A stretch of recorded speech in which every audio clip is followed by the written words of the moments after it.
Here we go, Steelers. Here we go. Here we go, Steelers. Here we go. Here we go, Steelers. Here we go. Welcome into the Steelers Talk Live Show. I'm your host, Jack Sperry. Jeffrey Cooperstein, our producer. Coop, it is your birthday today. It is. So everybody say happy birthday to Coop Thank in you. the chat. Everybody say happy birthday to our beloved producer. How old are you today, Coop? I am 29. 29. All Yeah. right. I still got a couple more years to catch up Yeah, on. 20. You're 24? I'm 26. 26? I I was know. close. I look younger than I look, but, I guess that's a good thing. You don't look I'm- quite as young as who was at the Jaguars GM? Oh, yeah. that Dude, guy- he looks 15. He looks very young. He looks like the GM that gets fleeced out of his first-round pick by Kevin Costner in draft day. Yes, he does. By the way, it's the same team. It's the Jaguars, That's funny. which is hilarious. But we got a bunch of great Steelers content coming your way. Thank you to all the real ones that are stopping by at the beginning of today's live show. Today we got the latest Steelers news and rumors. We got quite a bit of wide receiver rumors to discuss today. DK Metcalf, Courtland Sutton, even a little Brandon Aiyuk. I know, oh my goodness, Brandon Aiyuk Again. back in the news, I guess. But we'll talk about that at the top of today's show. Then I'll get into my latest Steelers mock draft. Of course, right now as we speak, defensive linemen are working out in Indianapolis, and we've there's been some players that we know the Steelers are targeting here, and they are meeting with formally at the Combine. And I included some of those names in my mock draft this week here, Coop.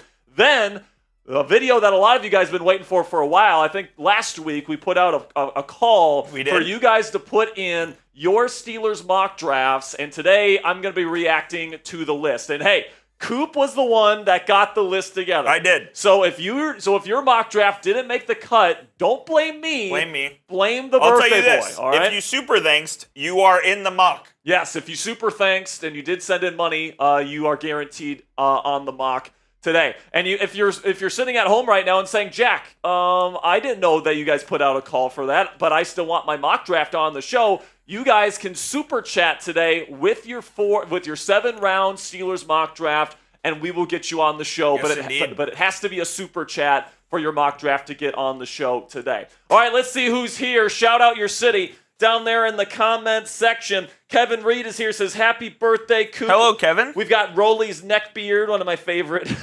One of my Look favorites. what he said. He said, we should start a crowd fund real quick to buy some strippers to show up to the office. No. I think we're okay, Kevin. This isn't Or Rolly's neckbeard. This isn't Wolf of Wall Street. What's EJ Entertainment? EJ Entertainment. Is that some sort of... Well, yeah, that's exactly Yeah, what that's it is. exactly what it is. Chuck Dugan is in the chat from Cleveland. Colby Wolf is here, says, happy birthday, Coop. Brock Walker says, good old North Carolina. Box Boys from Syracuse, New York. Kyle McCord is underrated as hell. Got Mark Schrock from Maryland. Got June from Raleigh, North Carolina. We got Havra from Virginia. We've got Charmander and Froki from California. We got Andres from Virginia. Christian Andujar is here. And he says, happy birthday, Coop. By the way, mine's on Monday. There's a lot of Steelers Talk birthdays. Yours is today. Damian Roy? Damian Roy is in the chat right now. It's his birthday today, so everybody wish Damian a happy birthday as well. And then Christian's is on Monday. All right, so that's absolutely fantastic. Rolly's neckbeard said, just don't let your dad run finances. $26,000 on sides? Yeah. What did they cure cancer? That's the thing. They did cure the cancer. problem. That's why they were so expensive. Juan Dillemeyer says, happy birthday, Coop. Sugar Ray Robinson says, Seattle. OP Styles says, mine was 2 weeks ago. Man, we got a lot of birthdays in the chat, man. February's So a good happy month, birthday man. to everybody that's got a birthday coming up or just had a birthday. All that great stuff. And if you guys want your mock draft on the show today, again, a reminder, you guys can send in a super chat, any amount. And if you guys put in your 7-round mock draft along with that super chat, you can get on the mailbag later today. So here's our donation menu today, guys. Here we go, Steelers for every $5. Every $10 we make today, I got the Mike and Ike's again. We'll do some candy tosses for Coop's birthday. Dude, is that bag invisible? The bag is invisible. It's the new flavor of invisible Mike and Ike's. And then we got every $20 we make today, I'll do 10 push-ups. If we get to $100 total today for Coop's birthday, we'll do 10 extra minutes, talk some Steelers football with you guys. And then if we get to 200 today, birthday boot time. Yeah. Let's go. All right, so that's our donation menu today, guys. If you have any amount that you guys want to send into the show to tip us, we greatly appreciate your guys' support. And again, guys, the rules for the candy tosses is that every $20 we get in donation, actually it's $10 today. Every $10 we get in donations, half off for Coop's birthday.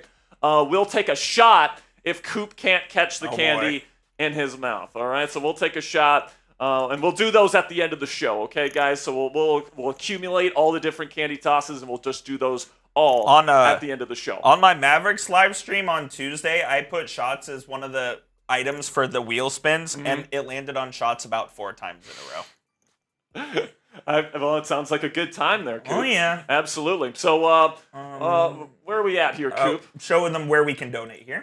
All right, perfect. So if you guys want to donate to somewhere that's not YouTube, not Super Chats, and you guys want us to keep more of the proceeds, you guys can send in your money at Jack-Sperry on Venmo, # Captain Jack 19 on Cashapp, or at Captain Jack Rabbit on PayPal. YouTube takes a 30% cut of every single Super Chat you guys send in, but with Venmo, Cash App, and PayPal, we get to keep more of the proceeds. So thank you guys so much for all the support you give to me and Coop here at Steelers Talk. You guys are the absolute best. All right, let's get to some Super Chats here. We got $10 from Gary Frank. What's up, Gary? Shout out, Gary. Says Wilson doesn't have it to make it through a whole season. He is like sending a 60-year-old man to the brothel. He might struggle through the first 6, but after that, he's just going to peter out. I mean, goodness gracious, Gary. Really getting the party started, I guess. All right, Gary. So if you're talking about Russell Wilson, I'm guessing he is talking about Russell Wilson. I mean, he did make it through the entire season last year fully healthy. Well, he missed the first 6 games. Well, that's true, but no, yeah, that is true. He did miss the first 6 games because the stupid new training staff for the Steelers had him pulling a sled before training camp. I feel like it was weird too because did he not take a drive in preseason? I'm sure he did. I can't remember, but either way, it felt like the injury... Well, he did. He did in Detroit. That's what I thought, yeah. And it felt like the injury wasn't as serious, and then all of a sudden he misses he re-aggravated it. Is the thing. Before the first game, he re-aggravated it before week 1, so he had to sit out for 6 weeks. So, we'll see what happens, Gary. There's certainly whispers in Indianapolis this week that the Steelers want to bring back Russell Wilson, but as we saw last year, Kenny Pickett, they had full faith in, and they wanted Mason Rudolph back, and we all know what happened. So I still think there's a long ways to go here. I wouldn't necessarily count out Matthew Stafford. I wouldn't count out Aaron Rodgers at this point in time. I wouldn't count out Justin Fields. Would you say Russ is the favorite, though? I mean, I hope Stafford's the favorite, but probably is not. Stafford would be my preferred choice, but based on the reporting we've gotten over the last 24 hours, I would say Russ is probably the most likely, but I honestly could see whatever. I could see Fields, I could see Russ, I could see Rodgers, I could see Stafford. I could see all 4 of those being realistic options for this team next year. I would say it's 90% it's one of those 4. Yeah, maybe, I think ESPN wrote an article this week predicting Darnold to the Steelers, but honestly, I don't think the Steelers want to spend that much money on just a one-year wonder type of guy. If you believe Ricky, they're going to tag and trade him. Yeah, I don't think the Steelers want to trade and pay Darnold. Charmander and Froki says the Steelers should sign DK Metcalf, then Cam Sutton, because Metcalf can catch the ball better and he's athletic. Well, wait for our news and rumors. Yeah, we're going to talk about both of these guys in our news and rumors today, but you got to trade for both of them. All right, they're not free agents, so you'd have to trade for either one of these guys, but we'll talk about my thoughts on them coming up. $5, we've got, did you watch the Curtis Rourke film? Yes, Joshua. You actually did? I actually watched a little bit more, and it was more of the same. I think that he's, we were talking about Tyler Shuck, and Joshua, you said you prefer Curtis to Tyler, and that's your opinion. But for me, based on what I've seen in my film study there, I think Curtis has a weaker arm than Tyler does, and he's an older player that has injury problems too. So would you take Curtis or would you take Riley Leonard? Curtis. Okay. Riley Leonard does not have a draftable grade for me. I could see Rourke going in round 7. Oh, okay. I could see that. Now, I personally, as somebody that's watched now 3 games of film of Curtis Rourke, maybe I'm watching the wrong games. I don't know, Joshua, but I've come away pretty unimpressed. But I guess we'll see what happens with him. All right, let's get the party started here, guys. I want to see all the people in the chat. Got 123 people in the chat room right now. Make sure you guys click that thumbs up icon. Can we get to 40 likes before our first segment here, guys? Can we get to 40 likes, man? Let's get there. We need 10 more likes to get to 40. Got 123 people watching live. Let's get to 40 right now. We got Logan. We got Rad Swag. We got TB. Got Rolly's Neckbeard. We got Andres Woodward. We've got Fisher Productions, Mac Geelan. Got a good crew, man. We've got Pizza is Goated in here. Charmander and Froky. Kevin Reed. Fisher Productions. Chuck Dugan. Gary Frank, of course. Jordan Rogers. And we got to 40 likes. There we go, guys. All right. First up, latest news and rumors surrounding the Pittsburgh Steelers. Talking a lot of wide receiver stuff today. Then we'll get into my Steelers mock draft 3.0. And then I'm reacting to your mock drafts live here on Steelers Talk. So don't go anywhere. Bunch of great Steelers content coming your way. So without further ado here, Coop, are we ready to get into our first segment today? Let's get into it right now. The latest news and rumors surrounding your Pittsburgh Steelers.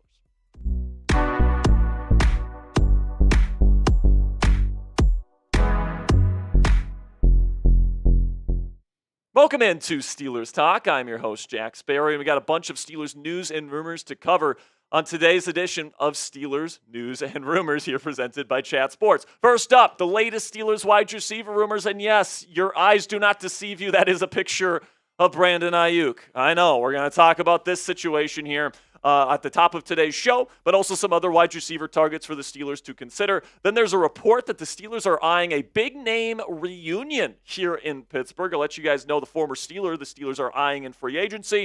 And then we'll finish up today's show with official word of what the NFL cap number is going to be this year and what the Steelers cap situation looks like now that we know what the cap figure is going to be for this season. Before we get into the content today, if you guys would be so kind and you want to support the channel, you support our show, you watch our show every single day, and you like our content, make sure you click that thumbs up icon every time you click into one of our videos, guys. It really does help us out. It's a free and easy way to get the YouTube algorithm, to get this video out to as many Steelers fans as possible, and to make these videos as successful as they can possibly be. So if you appreciate the content we put out every single day, we would greatly appreciate you guys clicking that thumbs up icon if you're feeling generous to kick off today's show. I know what you guys are thinking. Not this again. And it seems like, towards the start of the season, we talked about this guy every single day. Well, he's back in the trade rumors for the Pittsburgh Steelers here, as 49ers GM John Lynch said today at the NFL Combine that they will, quote-unquote, listen to trade calls on wide receiver Brandon Aiyuk this offseason. All right, so you take a look at Brandon Aiyuk. He's 27 years old, so he still is very young. All right, 200 pounds. He's got decent size. He's a good run blocker for that size. He signed a massive new extension last year. We all remember that. We all remember the pain of putting all of our eggs in the Brandon Aiyuk basket last year and then for him to just go back to San Francisco. But then he suffered a pretty major knee injury that ended his 2024 season. There's some whispers that he's not even going to be ready to go for the start of 2025. So if the Steelers do end up making this move, guys, and they trade for Aiyuk this offseason, he's actually really affordable the next 2 years because the only thing the Steelers take on is his base salary and his roster bonus over the next 2 seasons. All right, and right now that's just $1.92 million in 25 and $1.96 in 2026. But then in 2027 and 2028, that number begins to go up. But of course, the cap is going to go up every single year. So by the time he gets to this range, $28 and $29 million respectively, is actually not going to be that much for a top flight wide receiver, assuming Aiyuk is still a number one receiver. But, last year we talked a lot about this guy, man, and I'm so tired of it. So I'm just going to not buy into this until there's actually something substantive that the Steelers are interested and that they're making offers for him and all this different stuff. I just don't think this is going to be a realistic possibility because I think the 49ers would have to take on way too much dead cap in order to move him.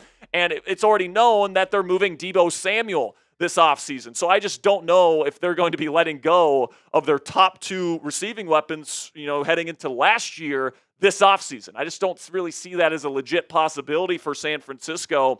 And I think at the end of the day, Aiyuk is going to remain a San Francisco 49er, and I don't really buy those rumors. So let's talk about some other receivers that the Steelers could realistically get this offseason. Let's talk about Courtland Sutton here, where NFL insider Benjamin Albright says that he could see the Pittsburgh Steelers trade for Sutton this offseason. Last year, Albright was the one that said the Broncos were not trading Sutton to the Steelers before the 2024 season. Now he has changed his tune heading into this offseason. Let's take a look what Albright had to say. I think Pittsburgh's looking to add a receiver, not subtract one. I would not be surprised if the Broncos jettison Courtland Sutton to see Sutton and Pickens pair up on the outside there in Pittsburgh. So you take a look at Sutton's profile, 29 years old. He's got a big frame, 6'4", 216 pounds, great 50-50 ball winner down the sideline, relatively good route runner for that size as well. He is heading into the final year of his contract there in Denver, and I'm not sure if Denver's going to want to pay him the money that he wants.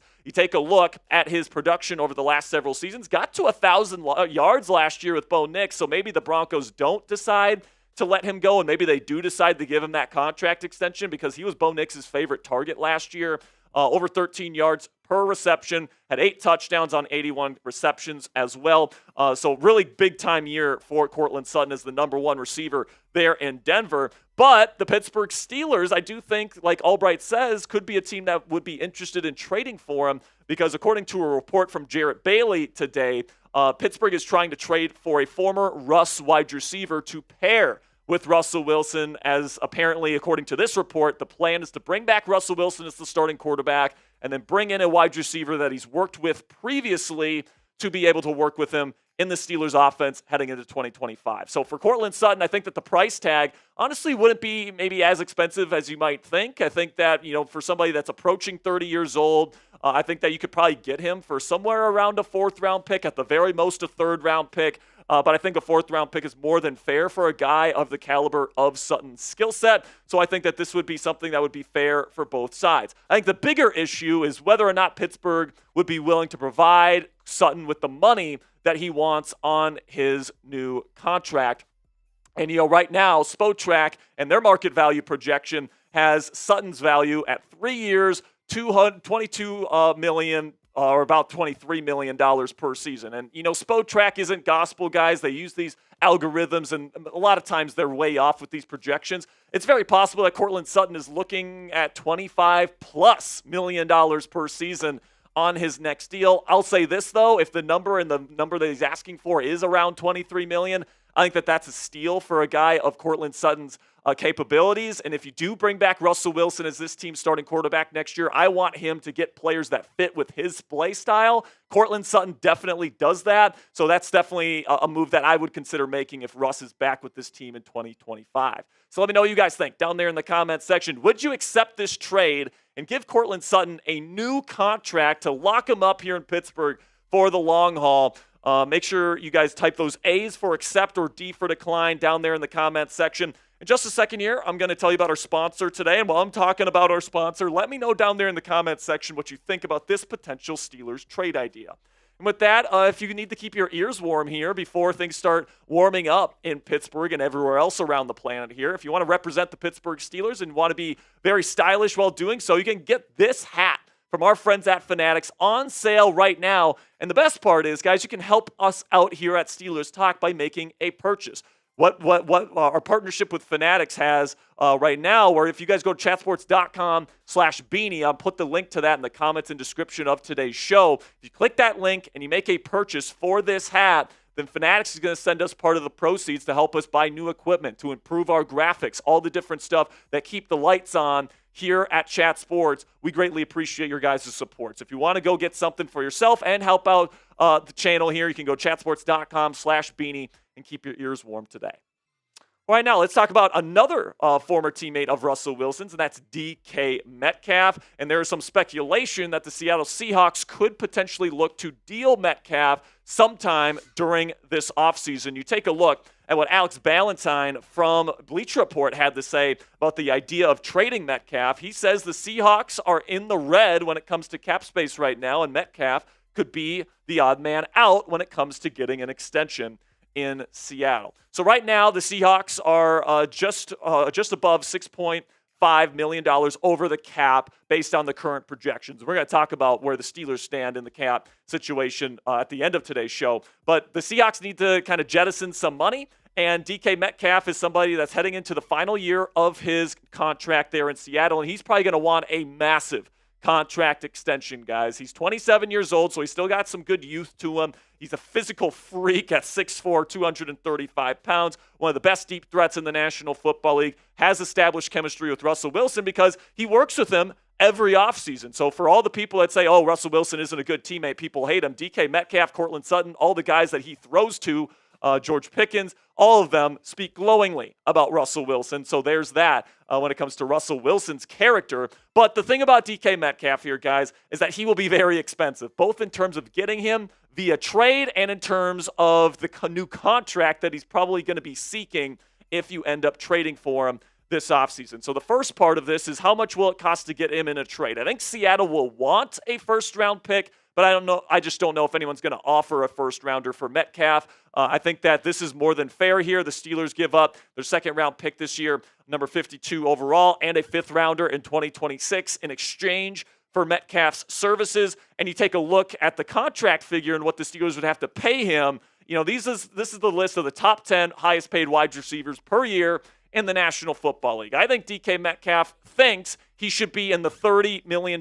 per season category, especially with the NFL cap moving up $20 million this offseason. So I think Metcalf is going to want at least that $30 million per season mark. So he's going to be extremely expensive. If the plan long-term is to lock up George Pickens to a long-term contract as well, I mean, that's two guys that you're paying over $30 million per season to fill out your wide receiver room. So that's very, very expensive, and I could see why people don't want to spend that kind of money on two different wide receivers here in Pittsburgh. But allow me to introduce another veteran option here that I think would be a really good fit here with the Pittsburgh Steelers. He's one of my favorite receivers in all of football, and it's Chris Godwin out of the Tampa Bay Buccaneers. He's a free agent this year.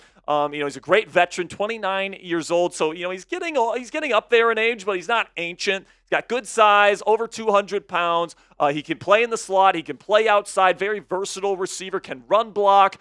He's a great route runner, and he was having a career year last year in Tampa Bay before dislocating his knee, which is a serious injury. So, getting him wouldn't come without risk, but I do think that he would be somebody that's worth the risk. Plus, I think that his injury may drive down his asking price in NFL free agency just because of the risk involved with taking him on in free agency after that kind of major knee dislocation. So right now, Pro Football Focus projects a 3-year contract worth $60 million total, $20 million per season. And with all the receivers making $30 million per season around the league right now, I think for a versatile, tough winner like Chris Godwin, this is a really good price point, especially over a 3-year contract where it's looking like the salary cap's going to go up at least $20 million every single year for the foreseeable future. Having a guy at this price point that is this good of a player as your number 2 receiver, I think would be a real steal for the Pittsburgh Steelers. And I think if this is the price point, Omar Khan and Mike Tomlin really need to think about it.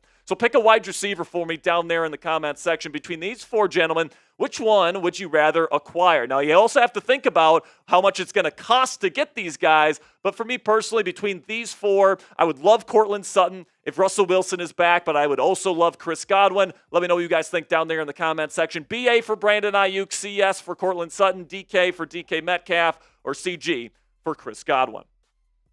So earlier in the show, I alluded to a former Steeler that apparently Pittsburgh might be targeting in free agency this year. Andrew Filipponi claims that the Steelers are targeting former Steeler Javon Hargrave, who is set to be a free agent this year as the Niners are getting ready to designate him as a post-June 1st cut. This was the report from Pony. So he says, source, the Steelers have staff members who would love to bring back former Steeler DT Javon Hargrave. He knows the defense, and he's only 32. It would not preclude them from taking D-line in the draft. Hargrave is a big name to watch in free agency. So let's have this discussion here, whether to bring back Javon Hargrave here to the Pittsburgh Steelers. He is 32 years old, just over 300 pounds. He played 5 technique in this defense a while ago, and I thought he did it pretty darn well. And, he's certainly a good player. He's had success with teams like the Philadelphia Eagles and, of course, the San Francisco 49ers. Last year, he did suffer a torn triceps in week 3,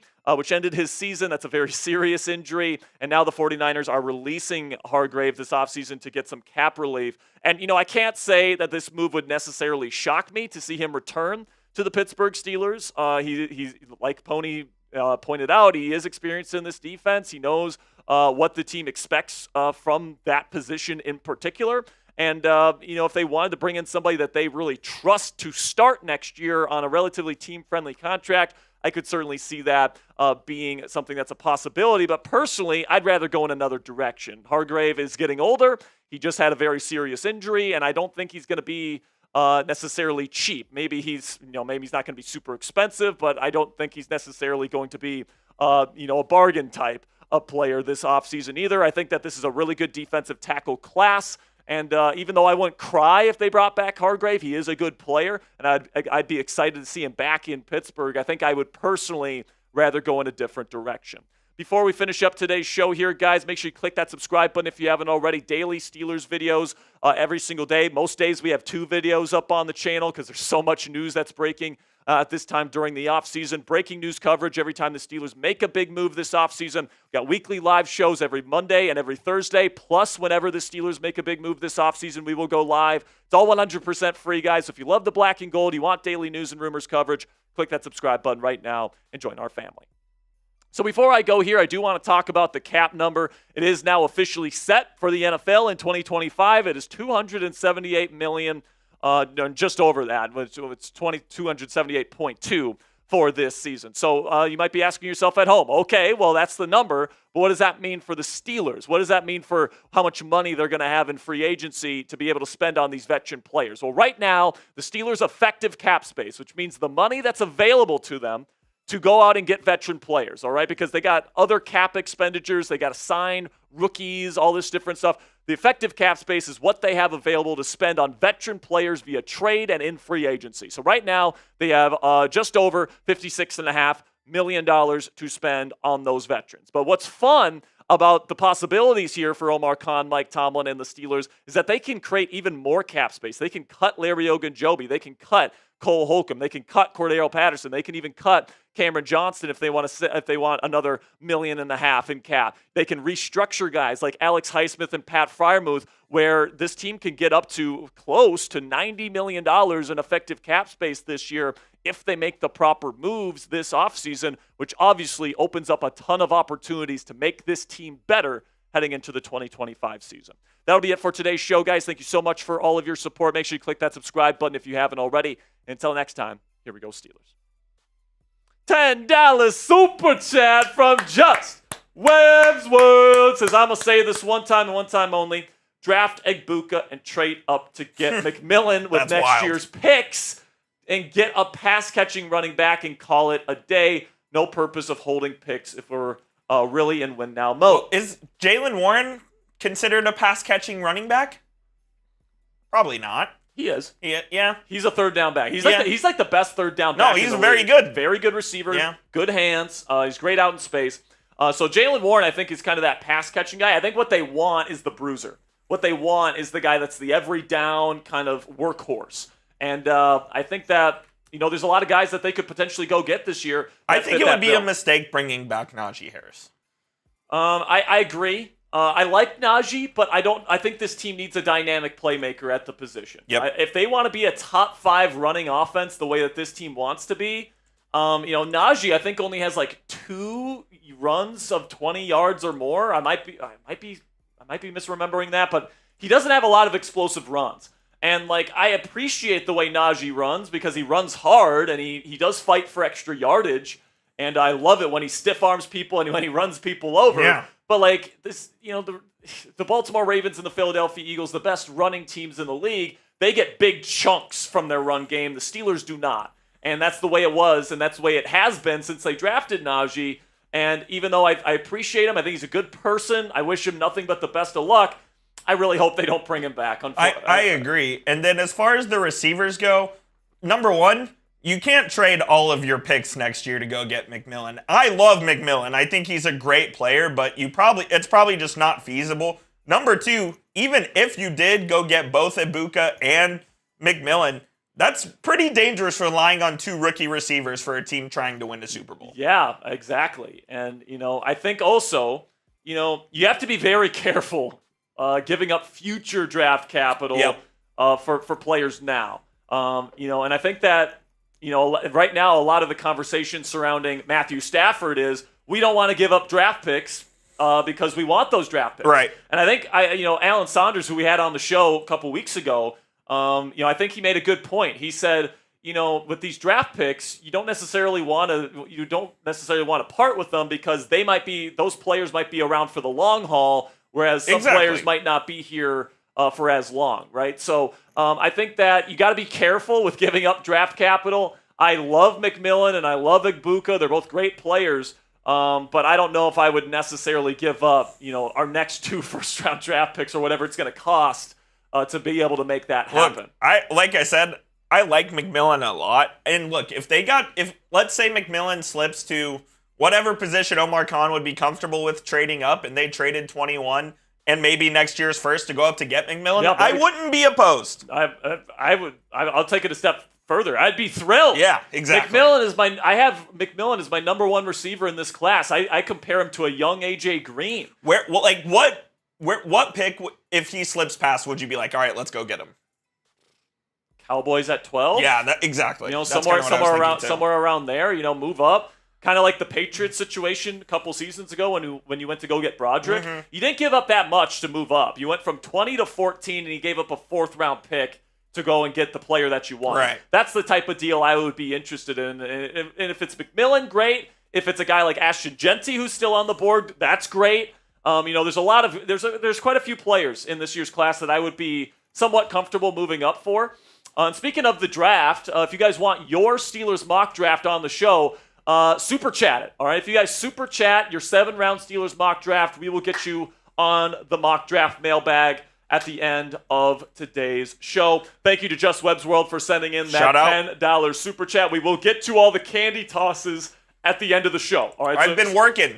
So if you're waiting for the candy tosses, we're going to do them at the end of the show. Right now, we are at $30 total. If we get to $100 in donations today, we will stay live for an extra 10 minutes to talk Steelers football with you guys. All right. So if you guys want to get those super chats going, we greatly appreciate it. This real quick. Let's get it going. What's up, Coop? I just need to fix something real quick. All right, cool. But we're going to get into my next Steelers mock draft coming up here soon. And, something that I will add to our comments about your super chat there, Just Web's World, is you can still try to win now and not sacrifice the entire future, right? Like that's certainly something that you can do.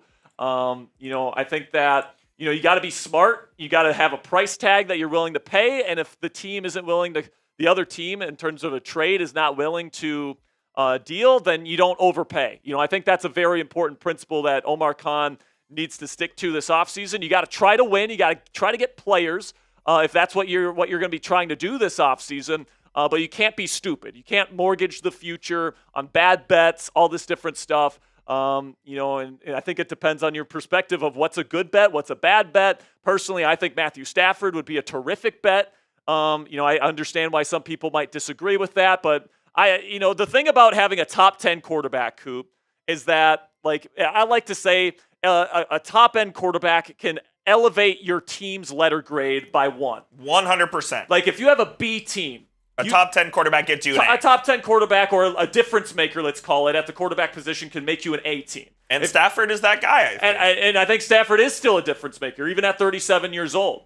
And, it's not like the Steelers don't have the cap space to address their other needs in free agency. They can still get a corner or two in free agency. But they can still get Cooper Kupp, who would probably come here on a discount. I would say Stafford is probably the only quarterback that may be available who is that difference maker. Yeah, I would say there's only one difference maker available this year, and that's Stafford. And then, that second tier is guys like Rodgers, guys Darnold. like Russ, guys like Darnold, guys like Justin Fields, guys that, with a good team around them, they can win. They could probably win. But, they're not going to elevate the team's letter grade by elevating the group. Exactly. Right? And I think something that gets lost in the Russell Wilson conversation is that at the end of the year, with the offensive line in the shambles that it was, the run game being as bad as it was, George Pickens being hurt and then coming back, not playing great football, and then the defense collapsing, the Steelers, roster around Russell Wilson was maybe a D+, C-. It wasn't great. And then Russell Wilson, he wasn't the solution. He wasn't elevating the team.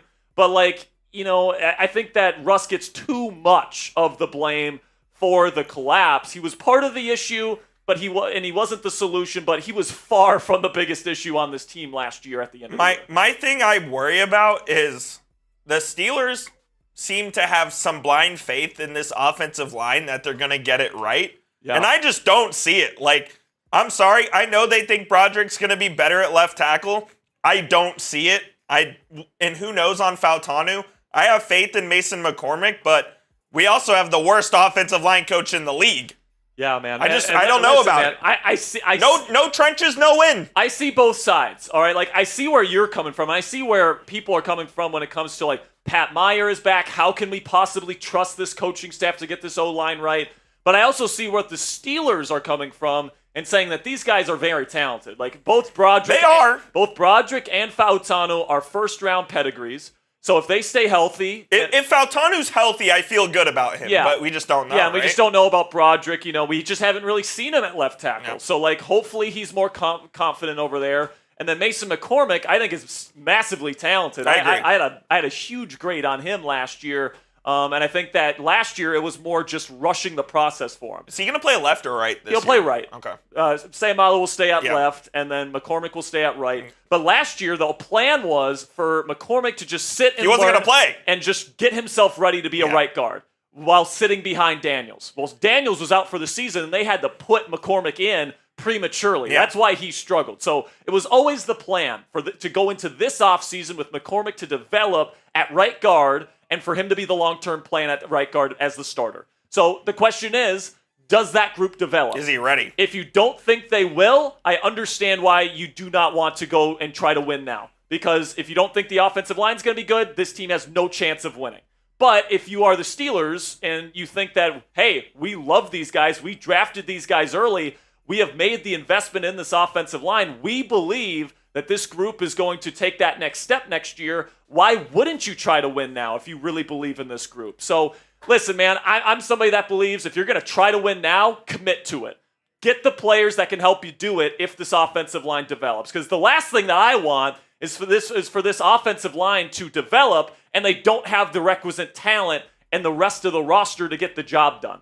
All right, so it does seem like this team wants to win now. I can certainly see why people would disagree with that assessment, but if that's the decision, let's commit to it, all right? And that's what we're going to do here in Pittsburgh as Steelers fans. Let's do it. All right, let's get into my next mock draft here, guys. 7 rounds. It's coming at you. No trades this week, but I got some good picks for you guys. Let's talk about them right now.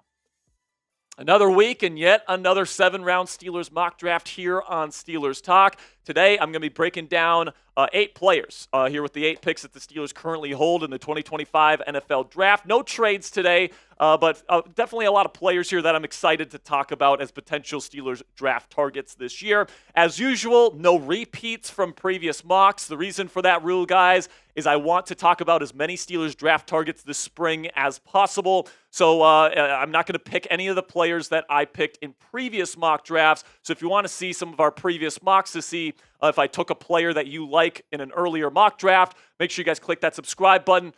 Check out our previous mock drafts on the channel to see some of the other draft targets I've talked about. And without further ado, let's get into this week's first-round draft pick here. I've taken a wide receiver. I've taken a corner. And now in round 1, I'm going to go D-tackle this week with Kenneth Grant, the big nose tackle, physical freak, Sperry psycho out of Michigan. All right, this guy is an absolute beast. 6'3", 340 pounds. And let me tell you, man, when you turn on the Kenneth Grant film, this guy can move, all right? This guy was telling people in Arlington here for this Shrine Bowl that he was going to run a 4.840 at 340 pounds. I mean, this guy is an absolute psycho out there. And when you watch him on film, like, you kind of believe him when he makes that claim. Now, he didn't run the 40 this week, unfortunately, but I'm excited for his pro day to see if he ends up running that 40 and to see what that ends up being. But I would plug Mr. Grant in as the nose tackle of this team immediately, all right? And what that would allow this team to do is move Keanu Benton to more of a true pass rushing alignment to be able to go take on less double teams and go out and attack quarterbacks. And right now, Keanu is sitting in the nose, and he's taking on a lot of double teams. And because of that, I don't think he's able to make as much of an impact on the game as maybe you would like to see. And Larry Ogunjobi, I think, is somebody that is probably going to end up getting cut this year, and that means that the Steelers need to replace him in the starting rotation. I think Grant is good enough to play that nose tackle with a really great size, strength, and athleticism combination. I think he plays with good pad level for his size as well. I think he'd be an excellent addition to the Steelers starting offensive line and a mainstay in this defensive line for years to come. So let me know down there in the comments section, would you be happy with Kenneth Grant in round 1 of the NFL draft for your Pittsburgh Steelers? Give me a yes or a no for today's pinned comment. YouTube's going to throw you an ad break here in just a couple of seconds. When that happens, take advantage of that time by answering today's pinned question. Round 2, I'm going to go running back because this is a Steelers team that is trying to win now, and I think that they should let go of Najee Harris this free agency, and they need to address number 1 running back in the draft, all right? So I think they need to get a difference maker. So in round 2, I'm going to take my number 3 running back in this class in Quinshon Judkins out of Ohio State. I think he can be a difference maker from day one, and I love his high floor because, I think that when you look at Judkins' profile here, he is somebody that just brings a phenomenal combination of skills that you want in your number 1 running back. Not only does he bring the ideal size that you want for a starting running back, but he's got incredible burst, acceleration, and long speed to hit home runs and make big-time explosive runs, the kinds of runs we haven't seen from Najee Harris in his Steelers tenure, at least to this point. And, he's got incredible vision as well. So in my opinion, Judkins is the number 3 running back in this class. The only 2 guys I have graded above him are Ashton Genty and Omarion Hampton, and those guys could go round 1. So here in round 2, if he ends up falling to number 52, I would be thrilled to get Quinshon Judkins out of Ohio State. And you just don't see guys like Judkins every single year where they've got the size, speed, and vision combination that you guys want to see. And I think because he has that combination, that trio of traits, his floor is super high as well. Like his acceleration and his long speed really raise his ceiling, but he also has a super high floor. And I think he has the ability both physically and then also just instinctually as a player to be able to come into the Steelers offense year 1 and really, really be a difference maker for this offense. Then we get to round 3 here. I'm going to take a wide receiver, somebody that I think is a perfect fit, all right? And specifically if they bring back Russell Wilson. Now, Trey Harris out of Ole Miss can work with whatever quarterback they bring in, all right? But specifically with Russell Wilson, if you're trying to throw the moon balls down the field and you want to play that style of offense off of play action again, Trey Harris is an absolute dog. Just wrestling footballs away from people down the sideline. He's a terrific athlete. These kinds of wide receivers out of Ole Miss every year seem to be just freaks. But he's a great run blocker. I think that he's got a limited route tree, and I think against stiffer competition, he had trouble separating when he was running certain types of routes. But for what the Steelers want their wide receivers to do, I think that he's a great run blocker. I think he wins down the field. I think that he's really good after the catch as well. And I think that Trey Harris is going to be such a fun player to watch at the National Football League level. And I would love for him to be paired with George Pickens here with the Pittsburgh Steelers. So coming up here, my day 3 picks in my 3.0 version of the Steelers 7-round mock draft here on Steelers Talk. But before we get into the rest of this week's mock draft, let's have a word from our sponsor today at Prize Picks. And Prize Picks is the best place to get real money sports action all on your phone this NFL offseason. Join over 10 million members and sign up today. Prize Picks invented the flex play, which means you can still cash out if your lineup isn't perfect, and you can double your money even if one of your picks doesn't hit. Prize Picks puts their members first, so all withdrawals are fast, safe, and secure. When my picks hit, I can get my money in as quick as 15 minutes. Sign up today, and Prize Picks also offers weekly promotions that can lead to big payouts like Taco Tuesday, where every Tuesday, Prize Picks discounts like player projections up to 25% to provide even more value for your lineups. It's super easy to play, guys. All you have to do is download the Prize Picks app, and then you go into projection. You get a couple of player stat projections. You pick more than or less than, and then if you get them right, you guys get to watch the money flow in to your account. It is super, super fun to play, and you guys, if you know ball, can win some money with our friends at Prize Picks. So download the app today. Use code CLNS to get $50 instantly after you play your first $5 lineup. That's $50 instantly after you play your first $5 lineup when you download the Prize Picks app today. Prize Picks, run your game. Here in round 4, I'm going to go with a cornerback here, and Zy Alexander out of LSU. Now, Zy maybe doesn't necessarily have the big hulking size that you necessarily look for in a number 1 guy, but I think the Steelers like their current number 1 option in Joey Porter Jr., who is kind of their enforcer on the outside, big enough to take on the bigger X receivers. So the Steelers like to have kind of a slighter guy that can go up against the Z receivers on the outside, and I think Alexander fits that role nicely. Now, I will say, I think Pittsburgh will address the need at cornerback with a veteran in free agency, but with certain types of free agents that have injury concerns, and then, of course, we have durability concerns about Corey Trice Jr. I don't think you can ever have enough good cornerbacks in your room, especially last year, as we saw, where there was some very big issues in the cornerback room, specifically with Cam Sutton. There was some injury issues throughout the year, and I think that Zy Alexander, even though he probably wouldn't be a day one every down starter for the Steelers, I think is somebody that would be very good depth for this team as a fourth-round rookie to start, and somebody that could eventually develop into a potential starter candidate for this football team moving forward. So I think that Alexander, he's dealt with a little bit of injury issues. His junior season, he had an ACL and he had a concussion last year. But he's really out to prove that he's as good of a player as he shows on tape. And at round 4, I think that he's a steal. Then in round 5, I'll go with Jalen Milroe out of Alabama here, quarterback. Now, the thing about Milroe is that if we're being honest, the chances are actually pretty low that he ends up panning out in the National Football League. He just has so much work to do.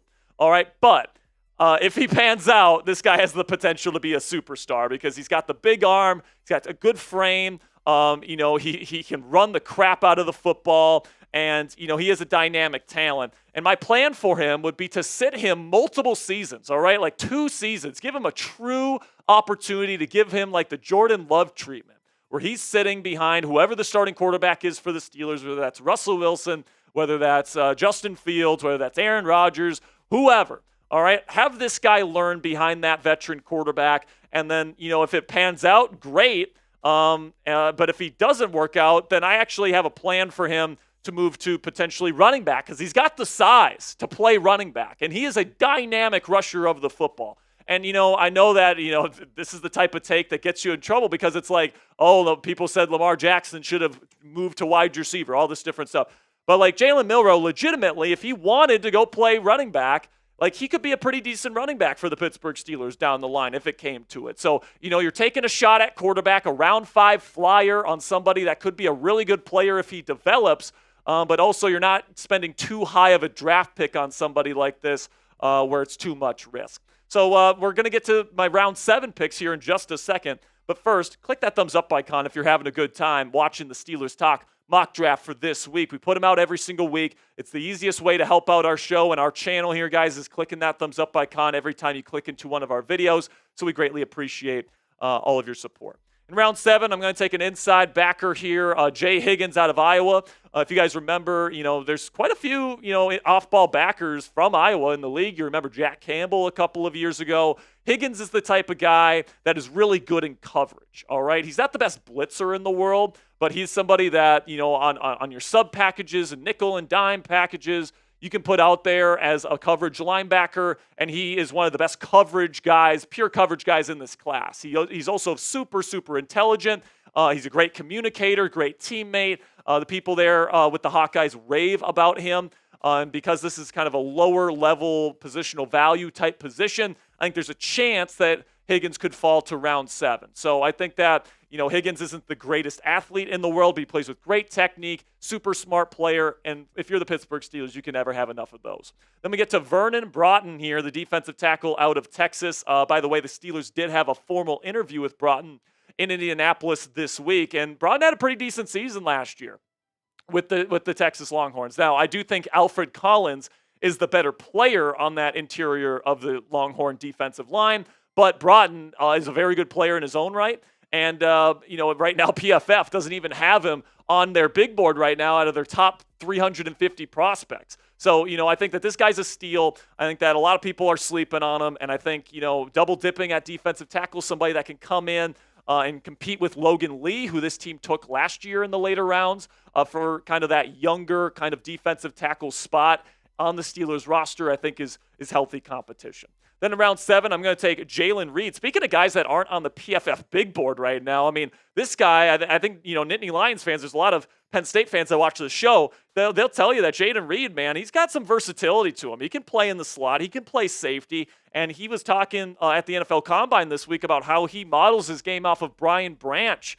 Now, he's not the kind of player Brian Branch is. You know, Brian is an incredible instinctual player, and there's a reason why we're taking Reed here in round 7. But for somebody that provides some versatility and could do a lot of different things to help the Steelers win, whether that's special teams, whether that's at slot corner, whether that's safety, a lot of different spots that he could play, you can never have enough players like this, in my opinion. So that's who I'll take here in round 7.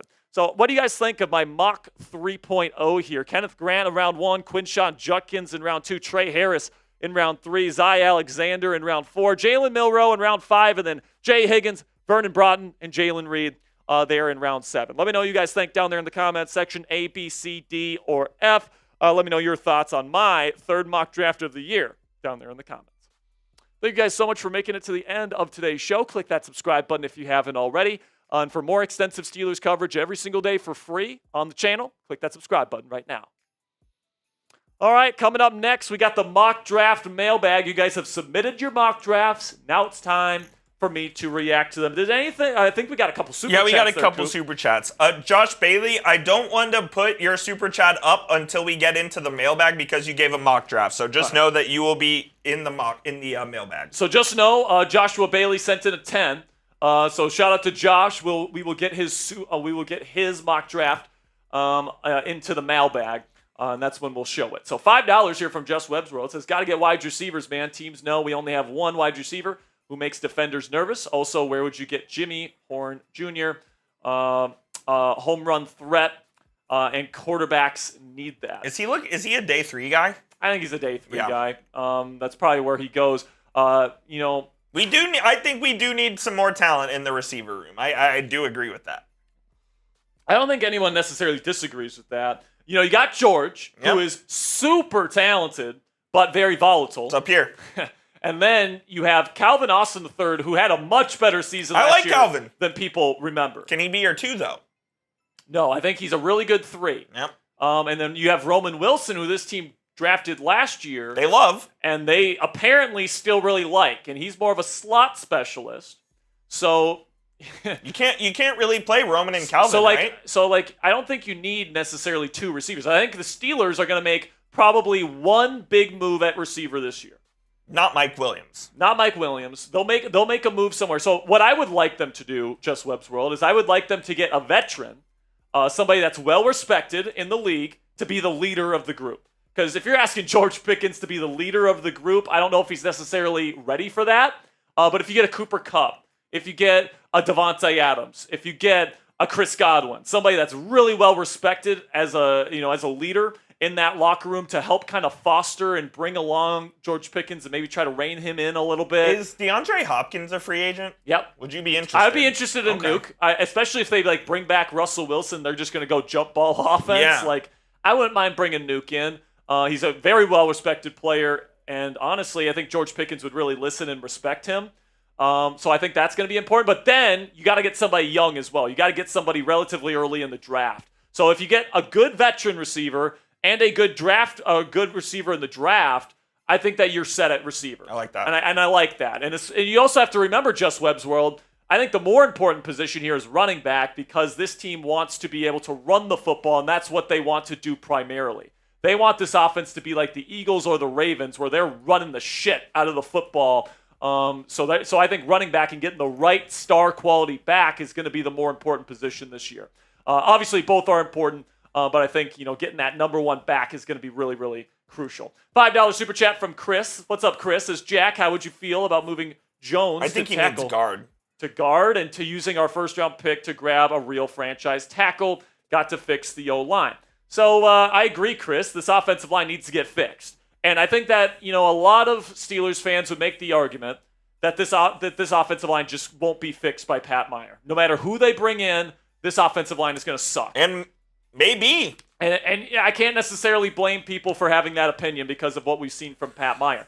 But what I'm telling you guys is that, they are moving Broderick this year, right? They're moving him from right to left. They're moving him from right tackle to left tackle, right? Where he played his college ball, where he played his high school ball. He has constantly been complaining his first 2 years how uncomfortable he is at right tackle. It's just the circumstances with Fautano's injury, with Chukwuma Okorafor essentially quitting on the team 2 years ago. But now that Broderick basically got his wish, you better put up or shut up, brother. Yeah, this is the year for Broderick, right? They spent a first-round pick on him, so I think that they're going to give him his chance to play the position he was drafted to play.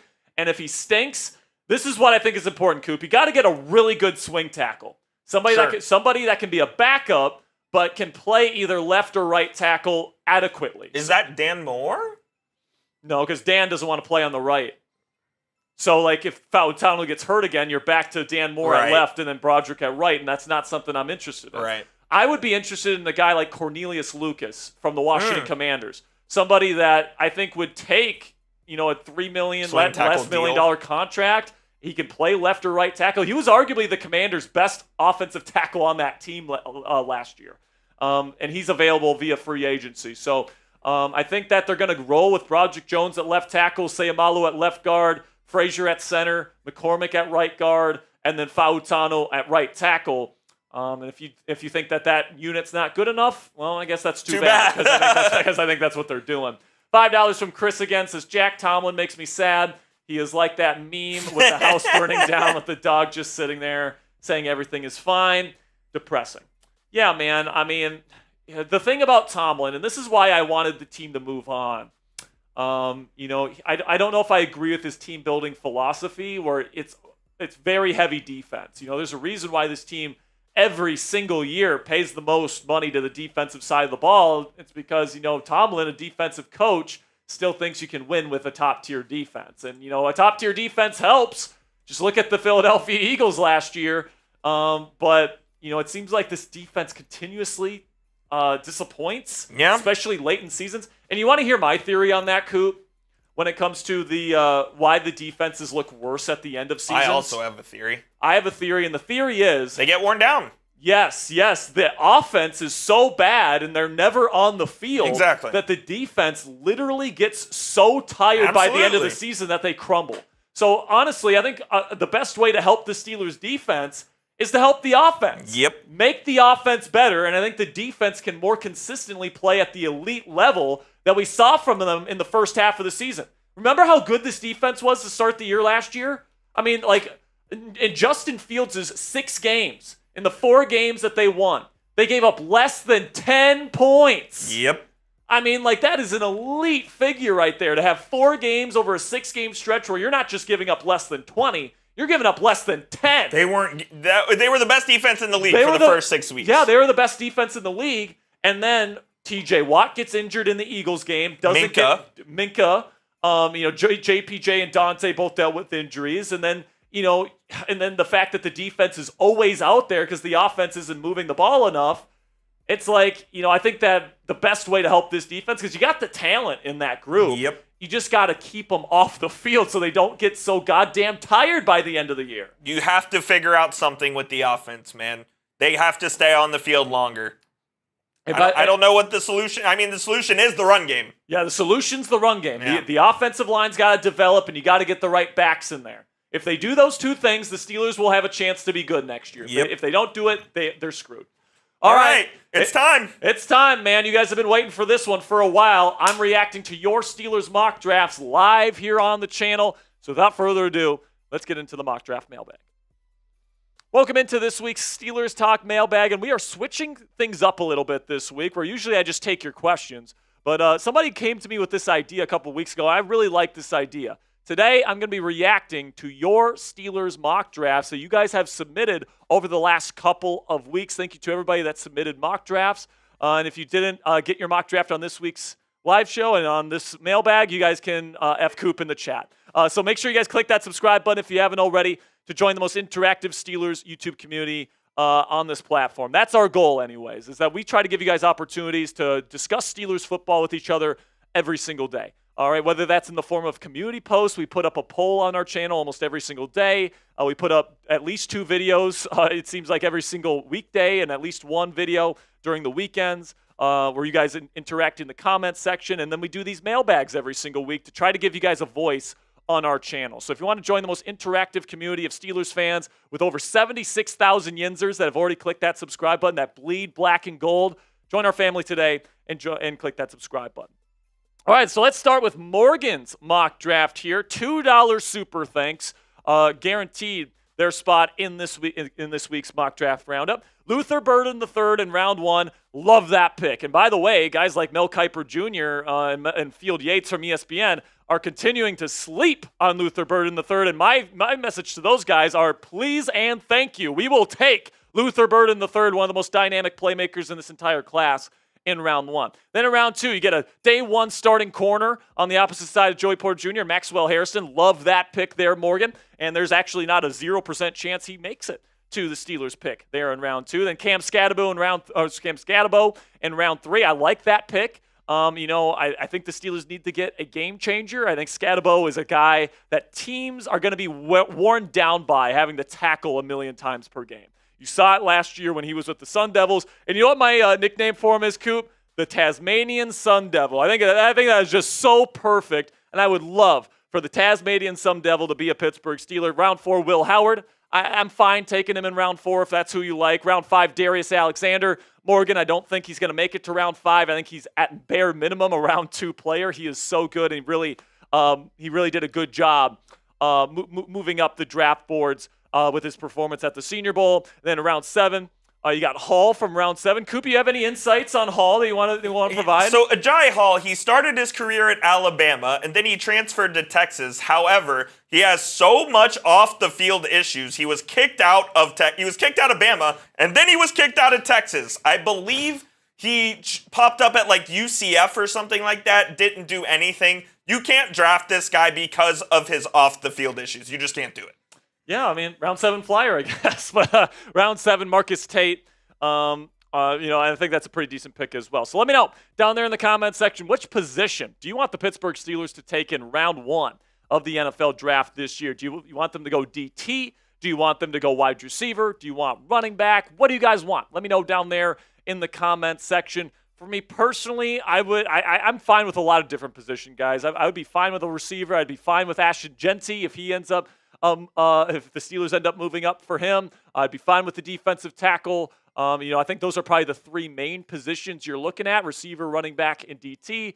But if you get a good player at any one of those positions, I think you're probably pretty good. This is going to be the pinned comment on today's show. So YouTube's going to throw you an ad break here in just a couple of seconds. When that happens, let me know what position you want the Steelers to take in round 1. $10 super chat from Joshua Bailey says, round 1, Kenneth Grant.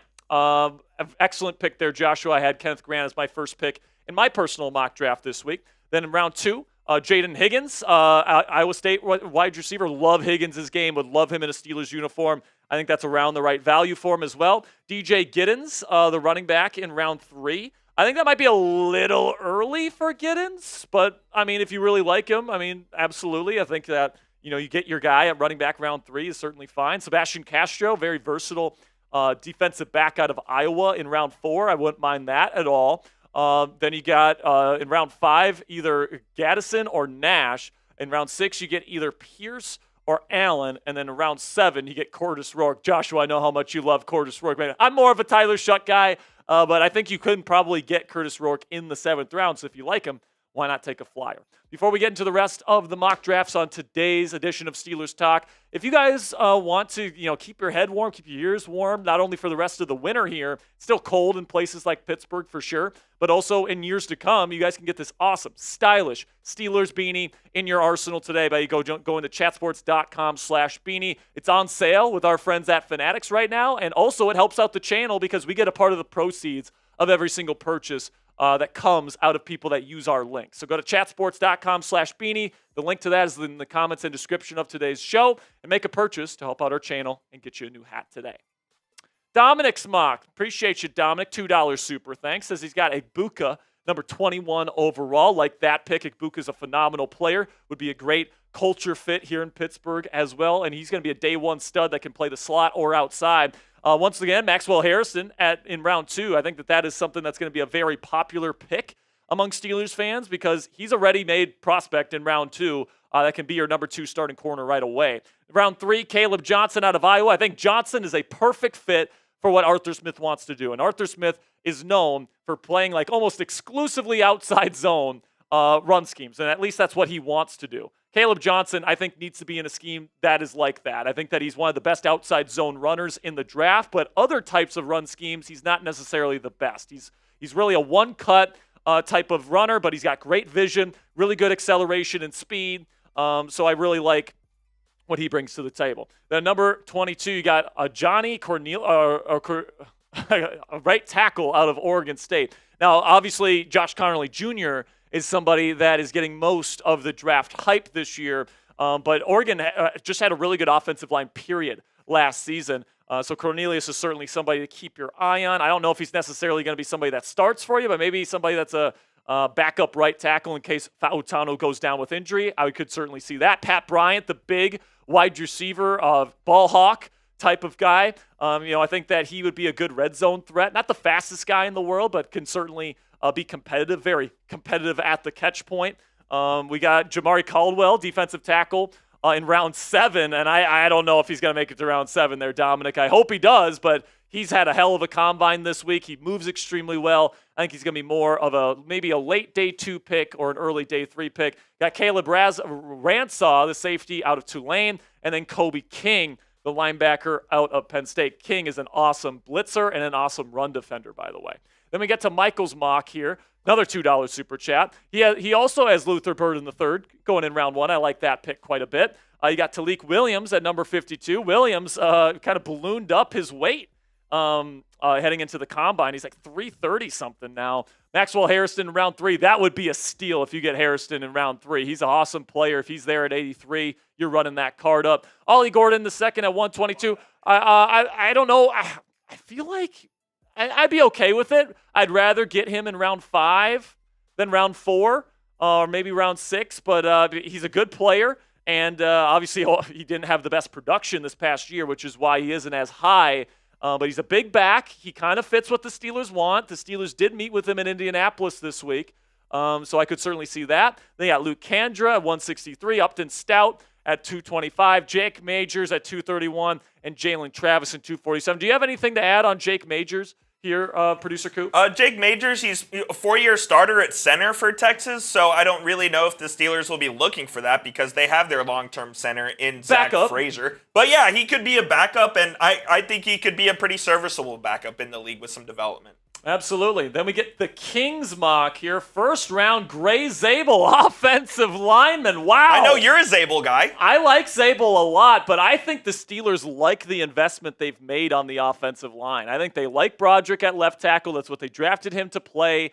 So I don't think they're going to move him off of that. I think they love Mason McCormick. I think they really like Troy Fautano as well. So I don't know where Zabel fits in on the starting offensive line. So I love Zabel as a player. I just don't think the Steelers are going to prioritize O-line in round 1. Second round, Alec Ayamaner, wide receiver out of Stanford. Awesome player. Would love him in round 2, man. Big body, great route runner, and really fluid hips for a guy his size. You don't see fluid athletes like Ayamaner at his size very often. He's also a dog, so I think he's going to go higher than the Steelers pick in the second round. He might even sneak into the first round when it's all said and done. I think he's that good of a player, but I would love him in round 2. Quinshon Judkins in round 3. If he's there, I'm running that card up. I would take him in round 2. I honestly would. I think that he's a top 3 back in this class. I love his skill set. I think he's got a high floor and a high ceiling, so I love that pick there. Jordan Phillips in round 4, would love him. Super good. Very versatile defensive lineman. He would play nose tackle, and he can move, all right? So if you miss out on, like, Kenneth Grant in round 1, Jordan Phillips is kind of like the baby version of him, and you can get him on day 2, maybe even early day 3. Jimmy Horn, the receiver out of Colorado, in the 5th. He's a talented player. Tyler Shuck in the 7th. I think the only way Shuck makes it to you in the 7th is if the medicals don't check out. But, hey, the Steelers say F them medicals. Just check out Corey Trice Jr. and Troy Fautano. And then you got Jason Marshall, the corner out of Florida, in the 7th as well. Then we get some Austin's mock here, pick number 21. Emeka Egbuka in round 1. It's going to be a very popular pick. Deion Walker in pick number 52. I think Walker is somebody that's actually moving down draft boards right now. Honestly, his tape isn't really as impressive as his physical frame He's a big guy, but like he doesn't play with good pad level. He doesn't necessarily handle double teams the way that you would want him to. Really high upside. I think he's a Mike Tomlin type of guy where I think that he would embrace the challenge of coaching him to be more consistent. But Walker, I think, might be a little bit of a reach in 52. Then you get Cam Scatabo in round 3. Would love him. He's a bowling ball. He's so tough to bring down. Really good receiver, too, by the way.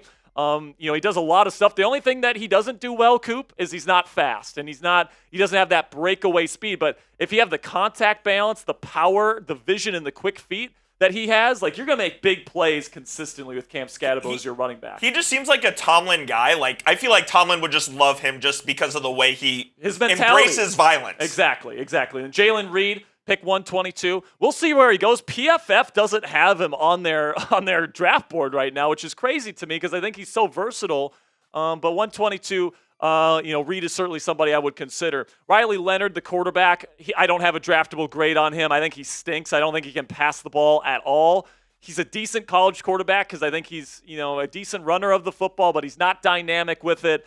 You have to be able to throw as a quarterback in the National Football League. And this is me speaking as an Irish fan here. Riley Leonard's not an NFL quarterback. Then you get the tight end, Leachy out of Iowa, and then Xavier Truss, the guard, out of Georgia, and then Hartwig, the center, out of Purdue in round 7. Then we get to Sharky's mock here. Matthew Golden, another guy that I would be perfectly fine with. Coop is, of course, a Longhorns fan, so I'm sure he would be thrilled with Golden coming to Pittsburgh. Maxwell Harrison once again in round 2. Cam Scatabo. It certainly seems like Maxwell Harrison in round 2 and Cam Scatabo is the consensus here in those 2 rounds. Braden Swinson, the edge, out of LSU in round 4. Tonka Hemingway, the defensive lineman, out of South Carolina. Will Shepard, another wide receiver out of Colorado. They got a lot of receivers coming out this year, Coop, out there in Boulder. Jalen Rivers, the offensive tackle in the round 7, and Donovan McMillan as well, the safety out of Pitt with the final pick. So you be the GM. Let me know down there in the comment section, what is Pittsburgh's biggest need this offseason? Let me know down there in the comments section. I think personally it's number 1 running back, with the offense wanting to be able to run the football at the level that they want to run it. They want to go from being like a bottom 5 run offense last year to a top 5 running offense. The best way to do that, just ask the Philadelphia Eagles, is to get a game-changing running back. So obviously the offensive line needs to develop, but the investment has already been made on that group. So the final piece of the puzzle, in my opinion, is bringing in the right running back this year. So now, look at this. Coop's got his mock here, and he's got all Longhorns. Coop, do you want to take us through your mock draft here for the Pittsburgh Steelers? If Omar Khan and Mike Tomlin did this, we would guarantee multiple Lombardi trophies over the next few years. I actually love Jahdae Barron, and I think he legitimately would be a good pick for the Steelers. Can play inside or outside corner. Probably see him more as a nickel in the Steelers defense. Isaiah Bond, you can always use speed. He's projected to run in the 4.3s at the combine, so love Isaiah Bond. Alfred Collins, he could play either, I would say, the 3 or the 5 tech for Pittsburgh in Mike Tomlin's defense. I think that would be great. He's 320. You think he could play nose? He's never done it before, but he could. Okay. Andrew Makuba as a safety had a really good year last year. I don't know if the Steelers necessarily would draft a safety that high, but That's where he's going to go. That's where he's going to go. And then my boy Quinn Ewers, who is getting all this slander from everyone out there. You should have put him at 247. He stinks. He played the whole season with the torn oblique and still won 14-plus games. Look, Quinn Ewers is not going to be a good NFL quarterback, but I just had to throw him on there.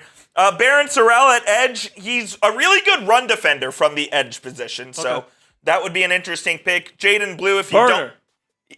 Ooh, Jaden Blue? Yeah. Oh, yeah, really fast. If you don't get a running back before that pick, and then Vernon Broughton, who you like as well, rounded out in round 7. All right, so Coop didn't tell me he was going to put the mock in there. So I guess we're picking all Longhorns this year, guys. Make sure you click that subscribe button if you haven't already. This was a real fun video. Thank you to everybody that submitted their mock drafts. We're gonna have to do this again sometime. I thought this was a lot of fun, and of course we try to give you guys a voice on this channel. So you guys aren't just taking in my ideas all the time. So thank you guys so much for all of your support. We'll see you guys next time. Until next time, guys, here we go, Steelers. All right, well, that was fun, Coop. That was a good time. But I definitely had the best one. In your opinion, yes. But I like I honestly wouldn't mind Jahdae Barron in round 1. No, I really think that would be a legit option for the Steelers. Like, you have JPJ. Are you assuming Dante is back? No. So who's playing there? Whoever you get in free agency. Okay. Dante sucks. No, I agree. I agree. Like, with all due respect to D-Jack, he can't hold up in man coverage, man. Like, he's got some speed. He's got some instincts. He got some nice interceptions last year. Would you play Barron outside? No, I would. In a pinch, yes, but like I think he can be more of an impact at nickel. I agree. I agree with you. Yeah, I think he'd be a pretty solid because it's nickel. like Cooper DeJean. Can you play him outside? You could. Sure, but like he is the best corner in football according to Pro Football Focus grading when he's in the slot, when he can blow up screens, when he can be an impact in the run defense game, all this different stuff. I think Barron is this year's Brian Branch, Cooper DeJean type of versatile Swiss Army knife weapon. And if the Steelers want that kind of player and he's still there at 21, I wouldn't necessarily mind if they brought him in. Are you trusting Corey to play out there? I'm trusting a free agent. I agree. That they bring in. Yeah. And then they play Corey at dime. Okay. Because here's the thing about Corey. They like him. Yeah. But he's just not durable enough. He's had injuries in both of his first 2 seasons.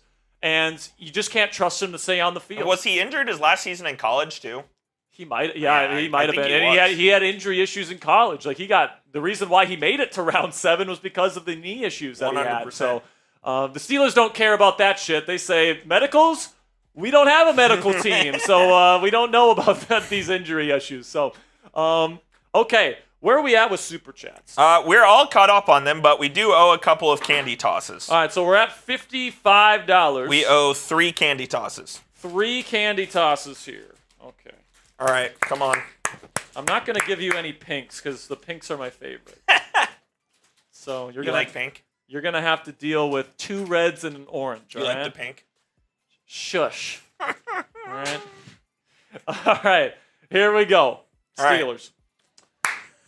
By the way, we don't have the tequila over here, so I'm just going to do 10 push-ups for every time you miss. So you're affecting the team right now. All right, gotta do it for the team. Here we go. We've got 3, and I already have to do 10 push-ups because we got the 50. So yes, we did.